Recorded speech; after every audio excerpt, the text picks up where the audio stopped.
Hey, it's me again. Video number 5, hopefully the last in my series of SynLawn of Las Vegas equals fail. In the last video you saw where this section was leaking pretty badly. Actually it was spraying water all over the place. Really didn't have time to work on it, and it's also been like 105 degrees, 50-60 mile an hour wind, so I just grabbed some drip line and a couple of emitters and plugged the holes real quickly. So I mean, at least I've been able to have the sprinklers on in the backyard and, you know, this irrigation line on so I can water my bushes and my flower garden and so on. But you know, in the process, I mean, if there's a bright side to anything, I was able to find kind of like a shortcut to pulling all the grass and, you know, examining all of the pipes.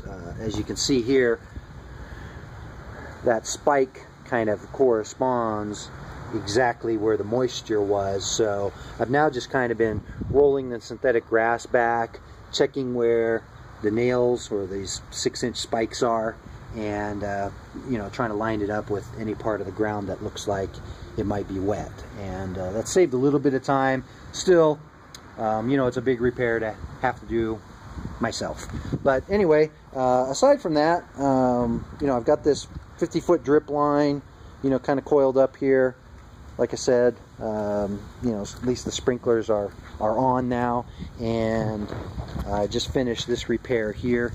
I know it looks a little bit overkill, but it was actually the quickest and fastest way to repair it. So I just cut this section out and put a couple telescopic repair pipes in there along with a compression coupler, and, you know, only took a few minutes. So but this should give you a better idea of their retard repair. So, you know, when they drove a spike through that pipe, this is what I was talking about. They just grabbed one of these you know, T-couplers, which is kind of like a tap-in connector, and they just put glue all over it. No primer, no nothing, just put some red hot blue on it and kind of covered it up. And you know, it really doesn't clamp around the pipe, so that's why the pressure was kind of just, you know, pushing it back off again.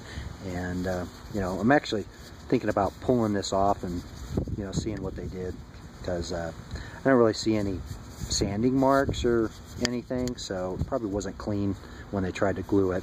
And then this other section that was just down from it, I don't know if that's them or if it was existing, but I mean, there's a lot of compound in there, so I'm glad I replaced it anyway.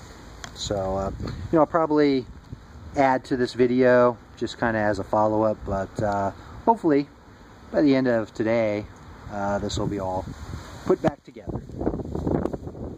So it's been about an hour now. I let the main line run for about 30 minutes, followed by the drip line for another half hour, and things are looking pretty good so far.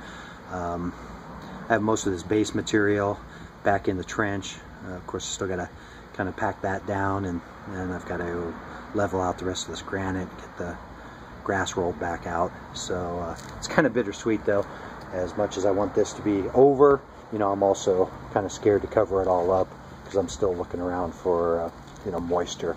So another thing too is I think probably not going to use these 6-inch metal spikes. I picked up 2 boxes of yard staples, and I'm going to try those along with 4 or 5 bags of sand, and hopefully the extra ballast will kind of keep the edges here by the sidewalk in place.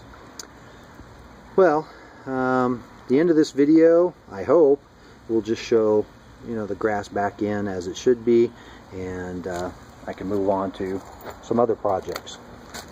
Fingers crossed. Hey, sorry for the delay. Not that you can really tell on your end, but I was able to finish the installation last night. However, it was getting just a little too late and a little too dark for me to be able to film anything. So I figured I'd come out here this morning and give you guys a shot of this instead. So overall, I'm pretty happy with the end result. Most importantly, it's not leaking, so, you know, it's nice to put this to rest.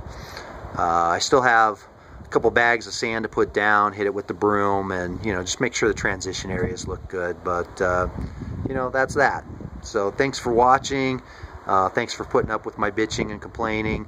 In all fairness, SynLawn does have a good product. I compared them to Real Grass and some other synthetic grass companies. It's just their installation crews suck. They're day laborers. They're not irrigation specialists. They really don't know anything about landscaping. So that's not the kind of people you want to have blindly driving, number 6 nails into your landscaping. So, it is what it is. So thanks for watching. You never know what I'm going to post up, so be sure to subscribe to my channel.